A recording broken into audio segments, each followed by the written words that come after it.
2023 September 9 శనివారం తెల్లవారుజామున TDP శ్రేణులకే కాదు రెండు తెలుగు రాష్ట్రాలు దేశవ్యాప్తంగా వినబడిన ఒక భయంకర వార్త. అదే చంద్రబాబు నాయుడు గారి అరెస్టు.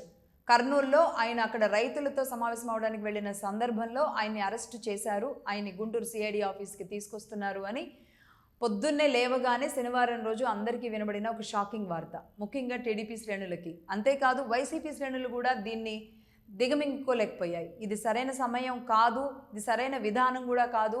ఒక రాష్ట్రంలో ఒక రాజకీయ ఉద్దండుని ఇలా అరెస్టు చేయడం, అది కూడా ఎలాంటి ఆధారాలు లేకుండా ఇలా అకస్మాత్తుగా కావాలని కర్నూలు నుంచి అంత దూరం నుంచి ఇక్కడి వరకు తీసుకొచ్చే విధానాన్ని ఒకటి కావాలని ఇది స్కెచెస్ చేసినట్టుగా, ఈవెన్ దో వైసీపీ శ్రేణులు కూడా దీన్ని కొంతమంది యాక్సెప్ట్ చేయని పరిస్థితి జరిగింది.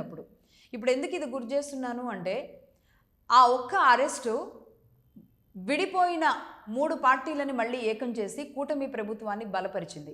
అలాగే 2 సామాజిక వర్గాలు, కమ్మ కాపు సామాజిక వర్గాలని ఒక్కటి చేసింది.